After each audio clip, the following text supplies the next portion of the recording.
I'm Wee-Tiong, the CEO of JobTech.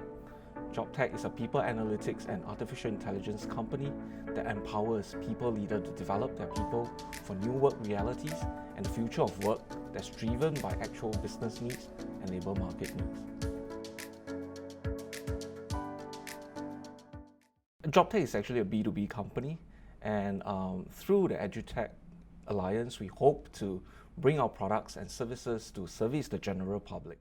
A lot of people have said that our data and algorithms that we have created, right, and the models that we've created is actually more useful to people on the street than enterprises.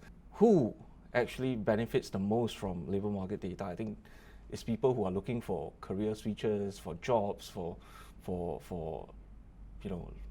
learning opportunities, and that's where even though as a business we don't service the general public now, through the EduTech Alliance is a step for us to start doing that. I think countries in Southeast Asia that has very strong government support, like Singapore, Malaysia, Philippines, we actually see an increase in the number of job vacancies out there in the market. That's strange, right, in this COVID pandemic, and that's because the government has been providing a lot of financial support to companies, to their employees, to accelerate their company's vision, even though there's the slowdown in business. And that's where we see that actually there are more demand out there. But the challenges is whether the supply, the talent pool, is equipped to do those jobs. And I think the government has been also providing a lot of learning opportunities for the public. But however, I think there's still a gap in the sophistication in terms of recommendations of learning, so that it can be tailored to an individual's specific needs and aspirations. Yeah. Employees these days work for a purpose. They work for a vision. They aspire to grow with the company. But there are a lot of employers that hides, companies' information from employees. A lot of them has traditional thinking that, you are my employee, you just work. But I think that got to change. I think employers needs to engage the employee better. They need to be able to articulate the company's vision, the roadmap for near-term future to the employees, so that they feel more emotionally attached to the companies that they're working for. And if employers can engage their employees better, I think that will definitely lead to, I would say, reduced turnover from employees. I would think so. I think I think there's two different schools of thoughts. I think if you train your workforce, you might be afraid that these people will leave you because there are better opportunities out there. But on the other hand, I think if you train your workforce and if you're really serious about training your workforce, I think people appreciate your efforts. And personally, I don't think there's a formula that says that don't train because they will leave, or train, they will stick around. But I think this is the way the world is moving. Even if you don't train them, they will train themselves. I think people are starting to realize the importance of lifelong learning. So even if you don't train your employees during, for example, office hours, the good ones will do their own things outside of office hours, and that's something you can't stop. I have to agree that skills are changing and really alarming speed, and but something remains the same, and I think that's critical core skills. These are soft skills, like things like adaptability, learning agility, and I think what's most important is grit, that pushes people through to the new work realities and the future of work. And these critical soft skills are really, really important, because it's not about, learning a hard skills like data science that will ensure you success, but I think it's the soft skills aspect of human that will push humans to adapt to these new work realities. Gone are the days where you get a university degrees and then you work for 40 years and then you retire, right? I think today, right, at the speed of how work has changed, I think a person, an individual, right, will probably have to do 4 to 5 career switches. And that mindset of that, right, really recognizing the fact that that's going to happen is very important. I don't think that can be taught in textbook. I think it will come naturally. Yes, I think the proliferation of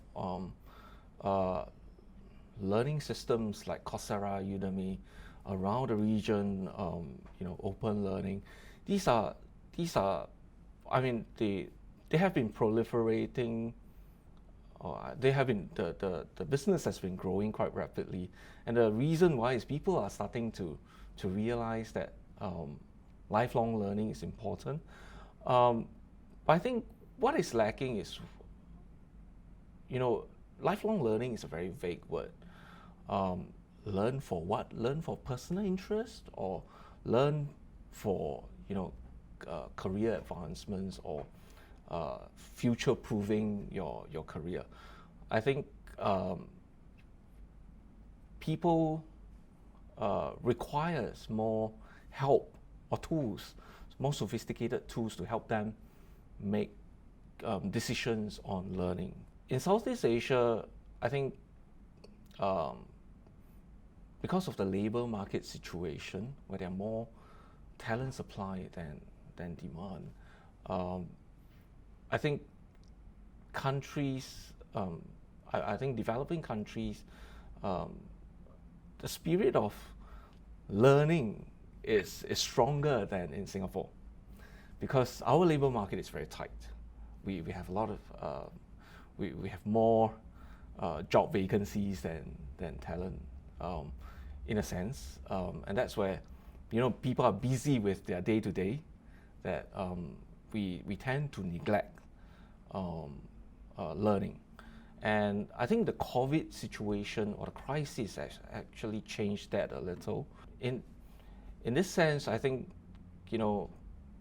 adversities actually change our mindset.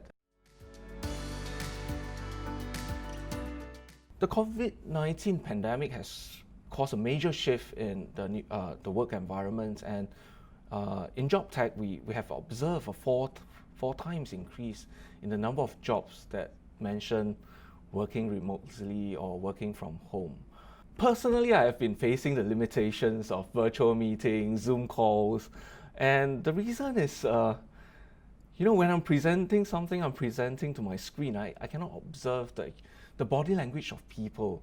And even though that is the new work reality in this crisis, but I personally feel that this is temporary, because I think the work environment is, the physical work environment is still very important. This fourfold increase in the number of jobs that mention working remotely, it's not a phenomenon in Singapore, it's worldwide actually.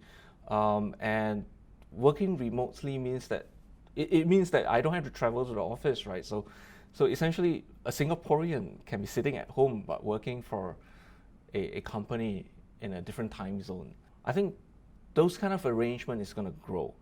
The challenge is then, how do you manage, the output of the employees, the KPI of the employees, when these employees doesn't go to the office and you don't see them all the time. Around the region in Southeast Asia, what I realize is there are a lot of huge tech companies that are coming up in Vietnam, Philippines, and they are looking for talents not just within the country, but they're looking for talents in Singapore as well, because Singaporeans, we are lucky enough to have progressed this far. We do have experience to handle certain things that, or we do have the skills that talent pool in these countries may not have. So they're actively looking out for Singaporeans, for example, to work in Vietnam, not the other way around.